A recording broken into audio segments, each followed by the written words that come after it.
Welcome to our channel! Today, we're learning how to play Sushi Go, a fast-paced card game for 2 to 5 that transports players to a sushi restaurant.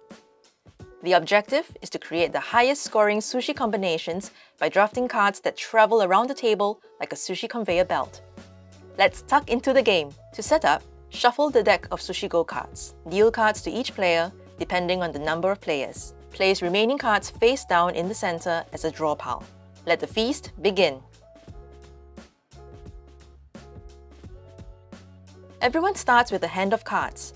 Look at your hand, pick one card that you want to keep for your meal, and place it face down in front of you. When everyone is ready with their chosen cards in front of them, flip those cards over at the same time, and then pass your remaining hand of cards to the player on your left, like a sushi conveyor belt. The card you chose will stay in front of you for the rest of the round. You'll receive a new hand of cards from the player on your right. Now, you choose another card for your meal and place it face down in front of you. Repeat this process until all the cards are in front of the players and there are none left to pass on. The round has ended and it is time to score for that round. There will be 3 rounds in a game. But before we get into that, let's learn about the special chopsticks card.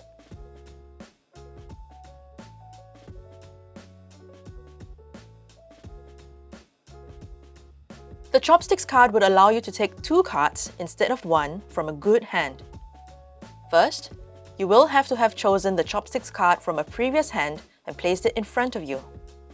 When a favorable hand arrives, after choosing one card as usual and when everyone is ready to reveal, shout "Sushi Go!" and select your second card. Place both chosen cards in front of you and return the chopstick card into your hand. All players, including yourself, will reveal your chosen cards and pass the cards in your hands to the next player as usual. Now, the chopsticks card is back in rotation in the game. Alright, let's take a look at how to score at the end of a round. Each type of sushi has different rules for scoring. Maki rolls. The player with the most maki rolls scores 6 points. The second highest scores 3. If there is a tie in either situation, split the points evenly between the tied players. Sashimi. You need 3 of them to get 10 points. 1 or 2 are worth nothing. Tempura. You want to collect pairs of them, earning 5 points for each pair. Like sashimi, an incomplete set doesn't score. Dumplings. The more dumplings you have, the more points you score. The first one is worth 1 point, the second is worth 3 points, the third is worth 6, and so on. Nigiri.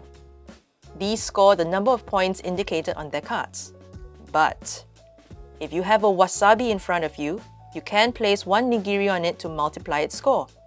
For example, a squid nigiri on top of a wasabi will score 9 points. Puddings are cards that you will accumulate throughout 3 rounds. They are calculated at the end of the game. The player with the highest number of puddings gets an additional 6 points, while the player with the lowest will receive a deduction of 6 points.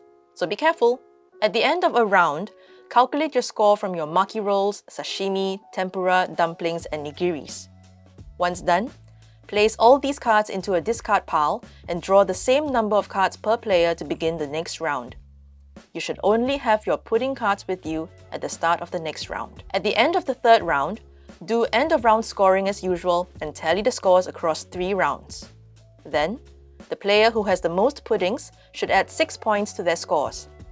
The player with the least puddings should deduct 6 points. Whoever has the most points wins. And that's it! Sushi Go is an easy game to learn and works well as a warm-up for your gaming session. Thanks for watching! If you enjoyed this tutorial, like, share, and subscribe for more game guides. Let us know in the comments which game you'd like to master next.